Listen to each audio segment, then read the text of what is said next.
Yeah, that's right. Welcome to Chasing Squirrels with Pastor Mike, episode 7. So glad that you are with us today. We are in round 2 of our parable draft, pick 2, the 202 pick. Pastor Daniel has the second pick in the second round, brought to you by the Department of Redundancy Department. Daniel, what's your pick? Oh my. What? I'm sorry, I just kept saying the same thing over and over. So I had Department of Redundancy the Department of Redundancy Department. Haven't you heard that one? It's one of my favorites. Whenever I just start saying the same thing over and over, Trinette will say, brought to you by the Department of Redundancy Department. Like, just stop saying the same thing. Wow. But there you go. That's my fault. Daniel, rescue me from what I've put myself through. We have a whole bunch of good parables left, so this is a little bit of a difficult choice. It is difficult. But I'm going to go with a very iconic parable, the Good Samaritan. No. So going back to Mine are going still back intact. to Luke 10:25 through 37 is where that is found.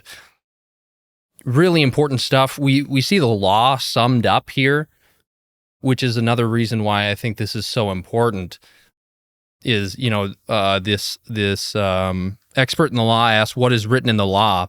He replied, "How do you read it?"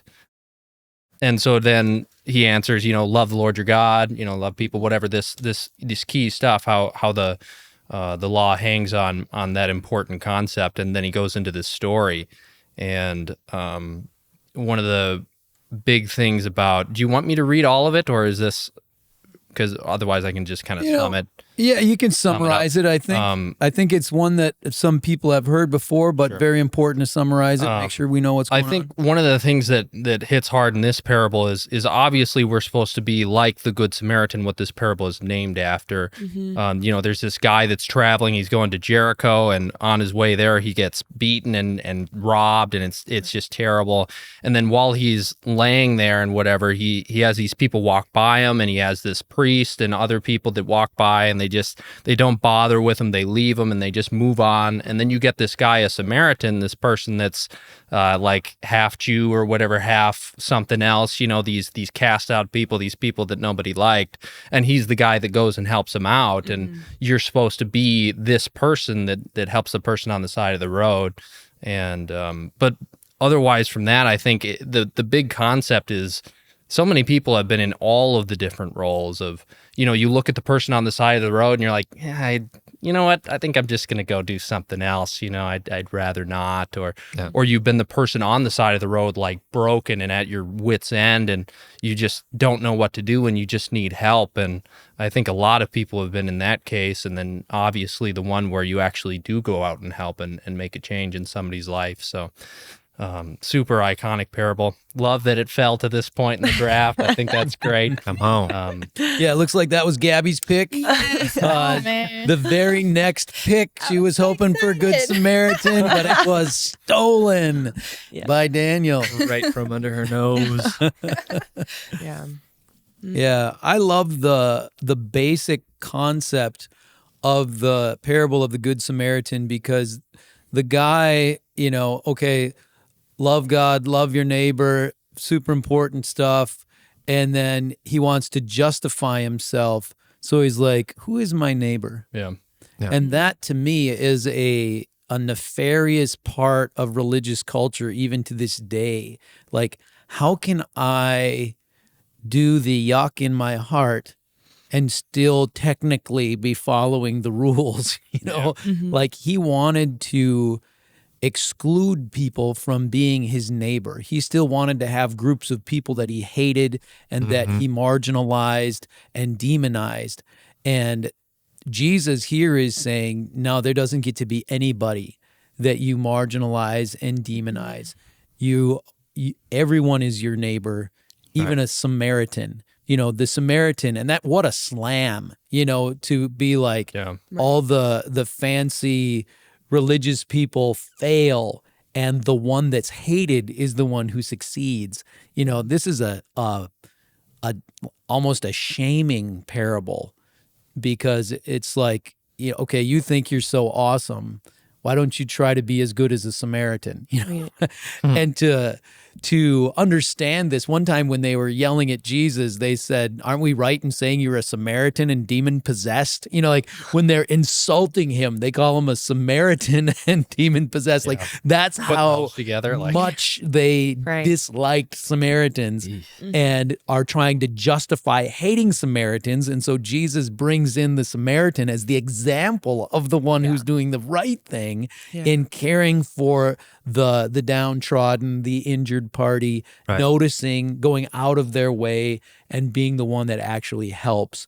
And so I think it's a powerful, powerful parable. Well, I think that's, I mean, like, Jesus uses the foolish things to, what does it say, confound the wise? To shame the wise, depending on the translation. Depending on the... Confound, shame. Yeah. But, like, I think that's something that God likes to do is when we think we get it, like 100%, he's just like, no, you're a little bit off, but it's okay.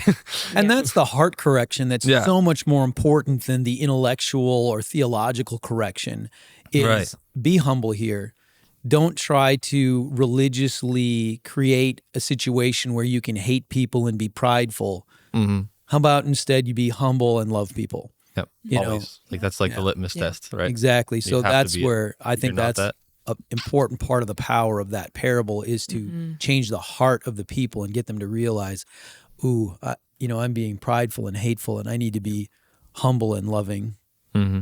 So Pastor Gabby, what points were you wanting to make with regards to this parable, since it was one that you were going to pick next? I think it's a powerful one, but one of the things I thought was interesting is he asked, like, who is my neighbor? And Jesus never really answered, like, this is your neighbor. So he told him this story, and then Jesus asked him, so out of these people, who is the neighbor? And the guy was able to, the teacher of the law was able to answer by himself. So I think it happens pretty often that Jesus doesn't answer the question right away. Yeah. Right. And he, asks another question so the person can think so people can think by themselves and answer themselves the questions. So I thought that was interesting. Yeah, Jesus turns that around. Yeah. Because the guy asks, of those people out there, who is my neighbor? Which are the groups that I can marginalize and hate? Who are the groups that I should, value? And instead of that, he says, don't look at who of them is your neighbor. Who can you be a neighbor to? Right. Instead of looking at them and putting them in categories, he says, look at yourself and see what you can do for others. And you be a neighbor to others. Right. And so he turns it around, and it is a beautiful picture. Well, and he doesn't even fully answer the question. He just says, I love that. go and do likewise. Yeah. Like, Right. He never like answers. the me, I would be like, did you say yes? Did you say no? Which one is it? Right. You got to tell me. Yeah. Which is a key to surviving interviews. Answer the question you want to answer, not the one they ask. Yeah. Because they'll ask a being the question to interviewer, lead you. If you're being interviewed Okay. and the interviewer is trying to lead you into something, Sure. just go over here. Just do your thing. Could you imagine if we actually talked like this, though? If you had a kid, a youth, somebody goes up to you and asks you, who is my neighbor, or whatever question, and it's just, there was a man walking down a road, and you just go into this big narrative, like, Yeah. Let me tell you about a man. Yeah. My wife hates that when I do that. I start Pastors talking have about that problem, this- right? these Yeah. weird examples of things that then everybody just looks at me funny Yeah. Yep. because I'm talking about a truck driving on the yard and, And soggy that's why ground. we came up with the name. Chasing Squirrels. That's right. I do like that point that you bring up, though, how Jesus more leads him into answering his own question instead of just, hey, I'm going to tell you what it is. Right. Or even though this was kind of a slap across the face, he still was like, I'm going to have you ultimately be the one to answer that question. I'm going to lead you in understanding this, not just tell you, because he could, definitely just lay it out there straight.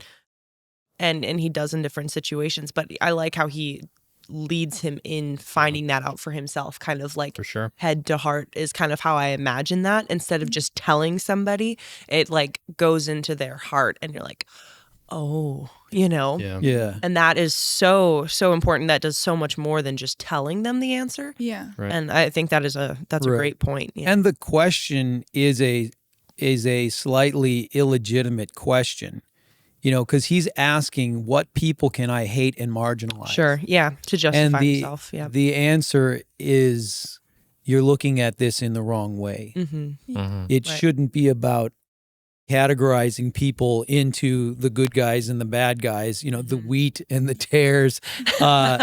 It's not about that. It's about loving people, loving who's near you, Yep. caring about people in this world. Right. And so he takes it out of the realm of evaluating and judging people into showing love for people. And it Right. totally turns the question into something different. Right. And I think that deep down, like Jesus knew that he knew the answer because he answers right. Yeah. So deep down he knew it, but Jesus was Right. like, okay, I'm But he wanted Just Jesus to say something different. Yeah. I think Yeah. that's huge because like what you were saying, like God wants to another, we see the perspective of Jesus here of instead of just laying it all out, God clearly wants to lead people to discovery and revelation, Very true. and lead them by the hand, but not just like drag you into it or whatever. He wants to actually help you into it and have you discover it kind of almost for yourself, but with help, Yeah. Because then it's more genuine, right? Oh, then yeah. it's like, Oh, yeah. Absolutely. I made that decision, but Right. it was really like God's like, okay, Well- I kind of helped you do it, but it's all Yeah. whatever. Yeah. And when you're told something, you have to try to remember it. Right. It doesn't sink into your heart really, but when you have a realization, yeah. because how many people, and I'm sure everybody on this panel, I'm just going to assume you've been here, Okay. where you know what's right, but you would prefer to do something else. Yeah. Never have And I so ever. you're trying to come up with a slick way of making it work, like, Sure. it's not technically a lie, Right. Yeah. and you go through that thing, and here, this guy, he knows. He's just trying to justify his biases and his prejudices. So then Jesus is calling him out like, hey, this isn't going to work. You're not going to be able to justify your biases and your prejudices. No. There's no loopholes here. This is a state of the heart.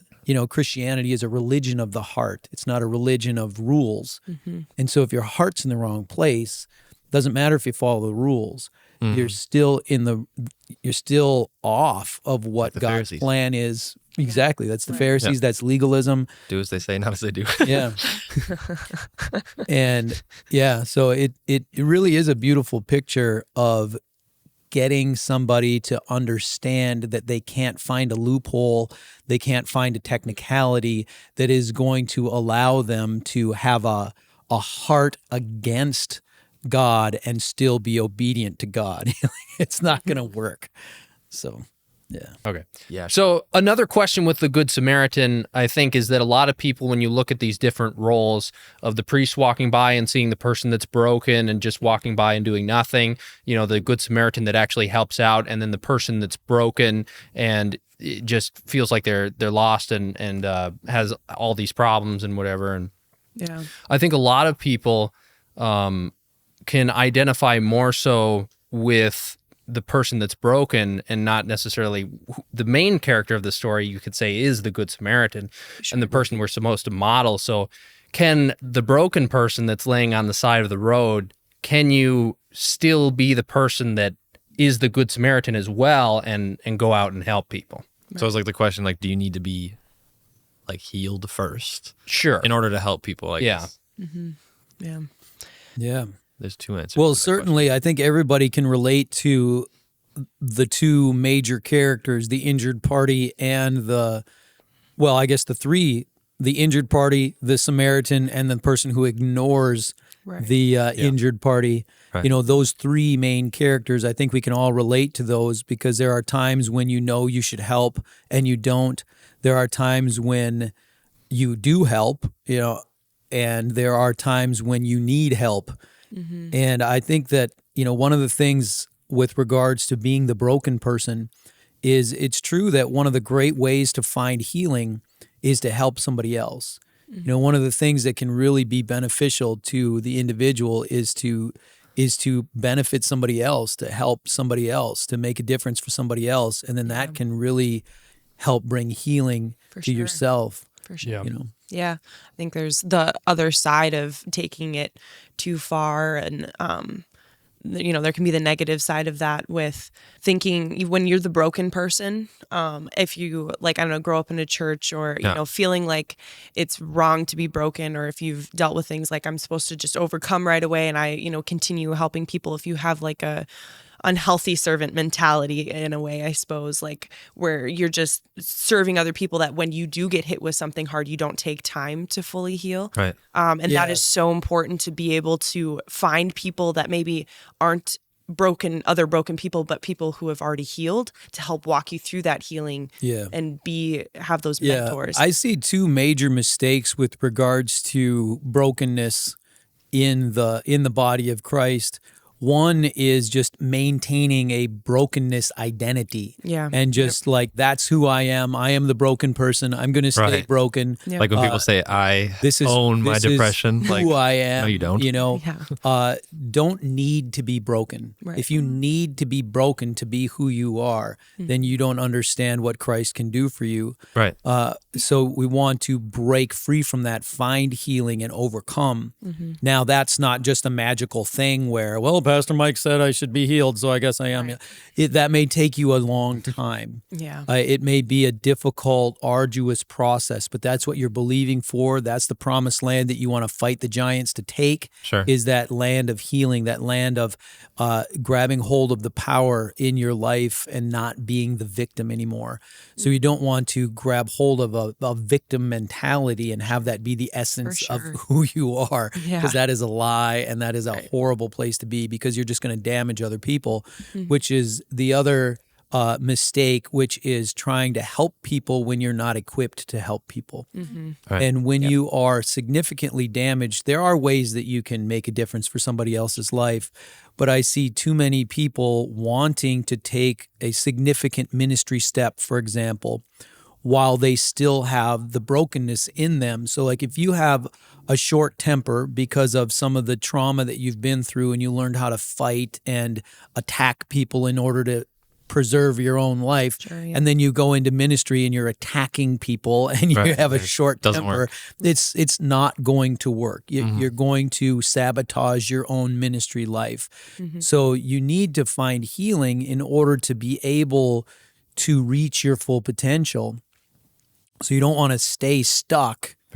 And you also want to be able to step into your full calling, and that's going to take healing, or it's not going to work. Well, and I think Pastor Kayla hit on something very well with that. Is like the saying I've heard always is like, healed people heal people, hurt people hurt people, right? And so like it doesn't always fit in that framework, but like a lot of times it's good to.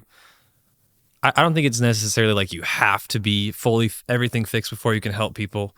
But if you're like at a point where it's like you're not good in yourself, I think it's important to get that healing for yourself. Because yes, you can find that in helping people, but also you can like almost like a false help with people. Like you can help them, but you're pointing them in the wrong direction, right? And I've seen that happen in people, and then you can like, well, someone from the church tried to help me, and then it didn't work out, and so clearly this church thing is a hoax, right? And so that's I think the danger you run into is if like you're trying to seek your healing by helping people, and then also it creates like a performance mentality where it's like you need to do good things all the time. Or just a classic codependency. You have to be the rescuer, and then your rescuing helps you just cover up your own brokenness rather than bring healing, rather than actually grow. Because it takes time to stop. Right, exactly. You're just salving it with having to rescue somebody, but then you have to keep them dependent so that you can keep rescuing them, or else everything falls apart. And, that can be a big disaster as well. So codependency in a religious environment is another big danger that we want to be able to avoid. And that's where you can reach your full potential as you heal. But you can start helping people at the beginning, but you're not going to reach your full potential. There's only a few things you can do. You can smile at somebody and encourage them, at the store Yeah. and be good and broken on the inside. Right. You can pray for somebody and that sort of thing. But as you want to advance in your life and your potential in Christ, you're going to have to find healing, or else you're going to end up sabotaging yourself. Yeah. I think one thing I just kind of thought of this, one thing with this parable that is always good to kind of check in, pray, and seek God about where are you in these three groups of people, and be honest about, different things, because I feel like you can definitely switch. Like, just because you were a Samaritan 2 years ago doesn't mean you're a Samaritan today, and so you need to check in with yourself, be like, am I the religious leaders that are all high and mighty? I've got pride and I can't lower myself, to help other people, or has something happened and now I'm the broken person? Right. Or am I a Samaritan? And, because just because you check in at one point in your life doesn't mean that that's how you're going to be. You have to actively be guarding yourself from becoming the religious leaders. Right. Absolutely. You have to pray and be honest and seek God about okay, where's my heart actually at right now? And that's such an important point. As I have now been a Christian over 30 years, it's interesting how it can ebb and flow. You can have a certain level of dedication to Christ, and then you can get apathetic 10 years later. Yeah. You can have you can lose ground as well as gain ground. Yeah. So being conscious and aware of that is vitally, vitally important. So you can really figure out, what do I need to grow in? What area do I need to look at? Am I becoming one of the priests who walks by, or am I becoming the broken person? And I need to really do some self-care here, because I'm pretending I'm here to help everybody, but I need more help than I can give. Right. Being aware of that is very, very important. That's good stuff. What's the idea of you're pouring out so much, but once you run dry, Oh man, yeah. it's compassion that's where fatigue. disaster happens, right? Yeah. Like fatigue. Yeah, and so if you don't have time to evaluate yourself, but also just I guess soak in the presence of God, to put Christianese on it, but really just really be with God in a lot of those moments. Yeah. You're gonna just do things on your own will, and then that's when I feel like the cup goes empty eventually. Right. Yeah. You And gotta then- be refilling, and that can look different for different people. Oh yeah. For me, smashing rocks with a sledgehammer can be pretty awesome. Can be a really helpful, cathartic experience. Got my whole pad from my shed. Crush those rocks with a sledgehammer, man. Never tried that. It sounds kind of fun though. Oh yeah, A man. little bit dangerous. We should do it. Oh, you better have long pants on, or you get a shard into your shin, and wow, is that unpleasant. Wow. So, yeah. Wear Shard in the glasses, shin, too. Thorn in the flesh. Same thing. Yeah, exactly. You ever get a shard in the shin? Yeah. One of the things about the parable of the Good Samaritan that I think is interesting to look at, this guy was trying to justify himself and who is my neighbor. In today's world, who do we look at and marginalize, demonize? My definition of bigotry is when you homogenize and demonize a group of people. You make them all the same and you make them all bad. And you have Generalize. yeah, right. And it's usually a very shallow interpretation of this group of people.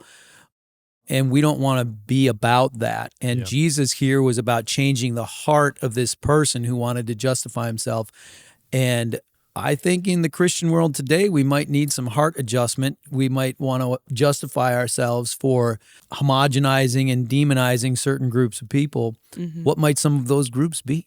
Oh my. How deep do we want to go? I don't know. Because this is the Republicans, Democrats, offending people mask, no with mask, Pastor Mike. vaccination, no vaccination. Those are the big ones right now. That's all that popped into my head as well. Yeah, those are the the things. political things, the COVID things, all of that. I think it's any group that just wants to fight. Yeah, I think I feel like a lot of people just maybe this quarantine has just when that whole thing went down, and it's you're in yourself, you're in your own thoughts. It's thinking of man, I'm thinking of strategizing of ways to, I don't know. But I feel like everyone now is just in such an argumentative mindset.